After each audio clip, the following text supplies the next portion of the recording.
मैं quantum mechanics की next class ले रहा हूँ, जिसमें मैं आज परमाणु स्पेक्ट्रा के बारे में बता रहा हूँ।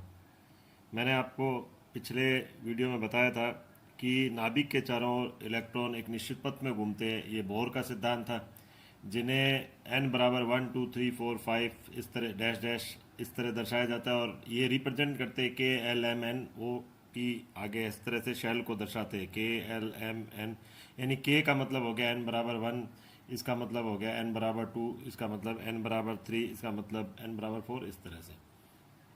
अच्छा, अब जब कोई भी नाभिक कोई नाभिक के चारों जब कोई भी इलेक्ट्रॉन एक निश्चित पथ में घूमता है या एक निश्चित कक्ष में घूमता है, तो ना तो वो ऊर्जा का उत्सर्जन करता है, ना ही वो ऊर्जा का अवशोषण करता है। लेकिन अगर वो लोअर से हायर की ओर जाता है तो ऊर्जा का अवशोषण करता है, और अगर वो हायर से लोअर की ओर आ रहा है इलेक्ट्रॉन, तो वो ऊर्जा का उत्सर्जन करता है, और वो भी किसके रूप में? वो क्वांटा के रूप में। तो इलेक्ट्रॉन नाभिक के चारों निश्चित पथ में घूमते हैं या कक्ष में घूमते हैं।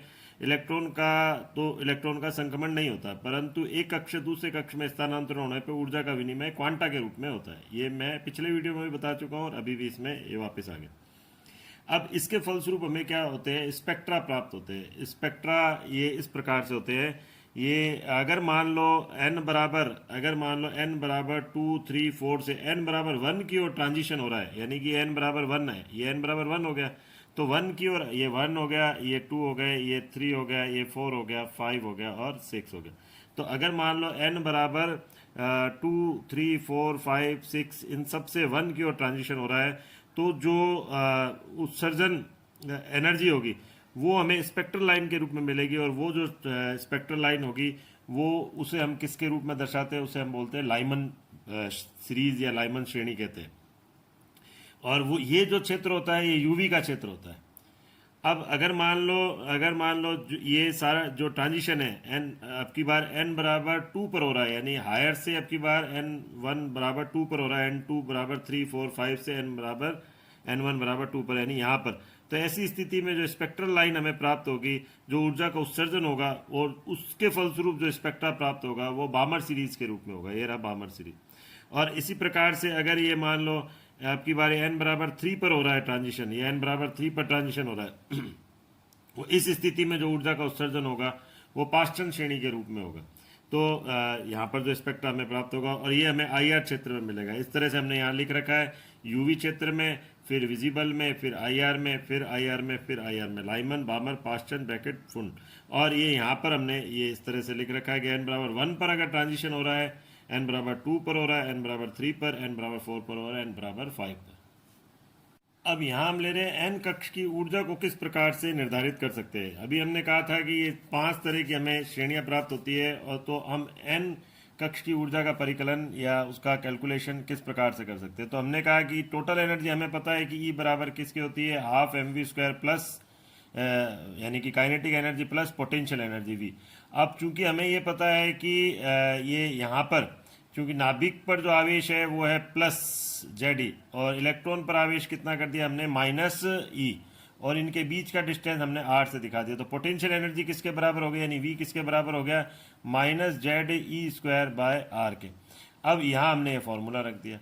अब चूंकि हमें ये पता है कि पिछले वीडियो में हम देख चुके थे R बराबर किसके होता है? n² upon h² upon n² h² upon 4 pi square mze², और यहाँ पर V हमने लिया है 2 पाई ze² बाय n h के। ये भी हम पहले निकाल चुके हैं, इनकी कैलकुलेशन हम पिछले वीडियो में बता चुके हैं।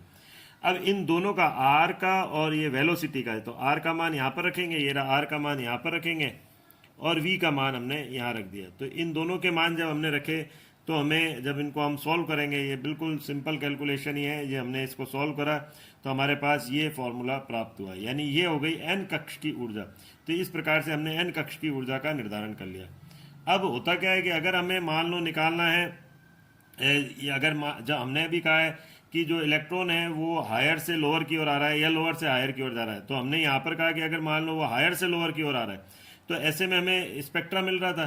तो अगर मान लो हम हायर से लोअर की ओर आ रहा है, तो कितना ऊर्जा का परिवर्तन होगा, एनर्जी का चेंज होगा, वो इस प्रकार से हम निकालते हैं En-n+1 से En। मतलब अगर हम दोनों का अंतर निकाल रहे हैं, ये दोनों का अंतर ही हमें स्पेक्ट्रा के रूप में प्राप्त होता है। तो यहाँ हमने रख दिया ये वाला फॉर्मूला 2 पाई स्क्वायर ME4, ये रहा ई यानी exponent 4 Z square upon H square, और ब्रैकेट में हमने ले लिया माइनस, क्योंकि ये n है और ये माइनस में था, n+1 का होल स्क्वायर, और फिर चूंकि ये माइनस वापस करा है तो माइनस माइनस प्लस हो गया, तो 1/n²। इसको हमने सॉल्व करा इस प्रकार से, और यहाँ हमने n स्क्वायर की जगह ये वापस इधर रख दिया, तो n स्क्वायर की जगह हमने n1 स्क्वायर कर दिया, और इसकी जगह हमने n2 स्क्वायर कर दिया। यानी n1 स्क्वायर किसको दर्शा रहा है, n1 स्क्वायर दर्शा रहा है इसको, यानी लोअर एनर्जी ऑर्बिट को दिखा रहा है, और n2 स्क्वायर किसको दिखा रहा है, यानी n+1 को, यानी कि हायर एनर्जी ऑर्बिट दिखा रहा है। तो इन दोनों का जो अंतर है, यानी कि n1 हमने कह दिया निम्न ऊर्जा स्तर और n2 हमने कह दिया उच्च ऊर्जा स्तर, ये दोनों का अंतर ही हमें इस प्रकार से हमने वापस इसको यहाँ दिखाया है।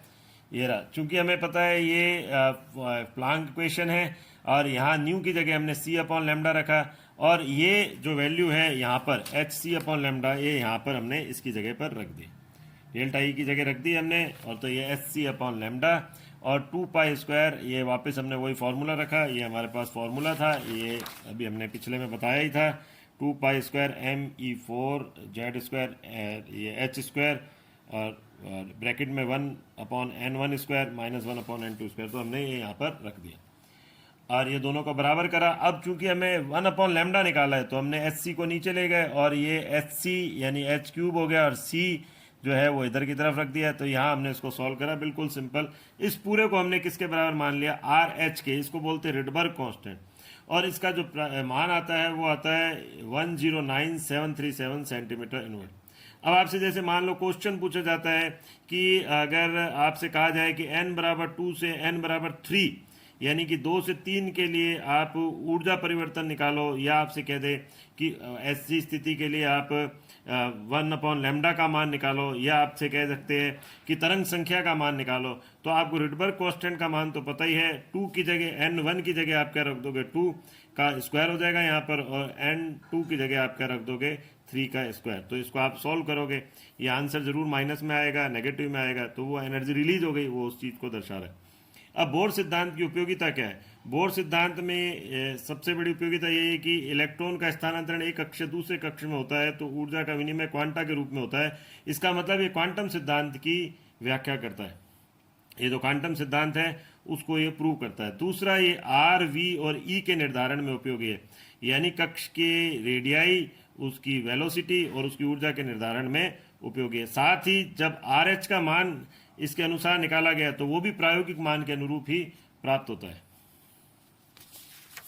अब इस सिद्धांत की जो कमियां हैं, बोर सिद्धांत की कमियां हैं, वो हमने यहाँ पर बता रखी है।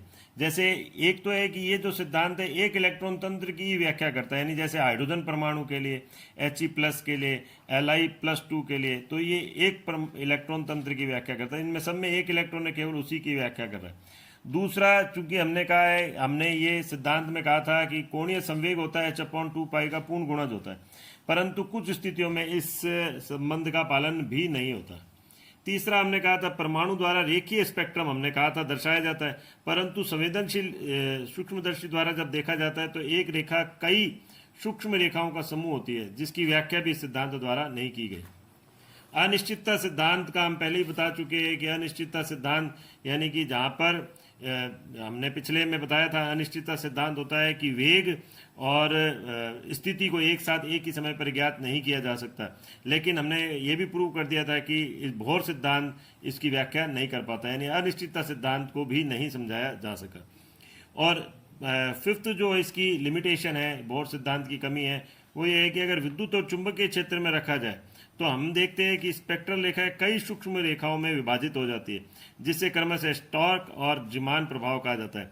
यानी कि अगर हमने किस में रख दिया, ये है चुंबकीय क्षेत्र में, यानी कि स्टॉर्क प्रभाव तो हो गया किसके अंदर, स्टॉर्क प्रभाव तो हो गया विद्युत क्षेत्र में, और ये जो जिमान प्रभाव हो गया वो किस में हो गया, वो चुंबकीय क्षेत्र में। तो हम कहते हैं कि जब इसको इस तरह से रखा जाता है, ये हमने जिमान प्रभाव लिखा हुआ है चुंबकीय क्षेत्र में, तो जब इस प्रकार से इसको रखते हैं तो ये कई रेखाओं में इस प्रकार से विभाजित हो जाता है। और यहाँ हमने उसको दो प्रकार से लिया, एक अनुप्रस्थ जिमान प्रभाव और एक अनुदैर्ध्य जिमान प्रभाव। यानी आप जब जिमान प्रभाव में हमने बताया कि अगर हमने प्रबल चुंबकीय क्षेत्र लगाया तो इस प्रकार से और कई रेखाएं प्राप्त हो जाएगी, और अगर दुर्बल चुंबकीय क्षेत्र लगाया तो इसकी तुलना में कम जो रेखाएं हैं वो प्राप्त होगी, यानी कि जो स्पेक्ट्रल रेखा है वो कम सूक्ष्म रेखाओं में विभाजित होगी। और अनुप्रस्थ जिमान प्रभाव में हमने कहा अगर यानी अनुप्रस्थ चुंबकीय क्षेत्र लगाया तो हमें इस प्रकार से रेखाएं प्राप्त होगी, जबकि अनुदैर्ध्य चुंबकीय क्षेत्र लगाने पर इस प्रकार से 3 रेखाएं प्राप्त होगी। यहाँ पर हमें 2 रेखाएं प्राप्त हो रही हैं, ये 2 है, यहाँ डैश से हमने इसको दर्शाया। तो एक बार आज के लिए इतना ही लेंगे, और अगला टॉपिक है वो नेक्स्ट वीडियो में लेंगे। Thank you.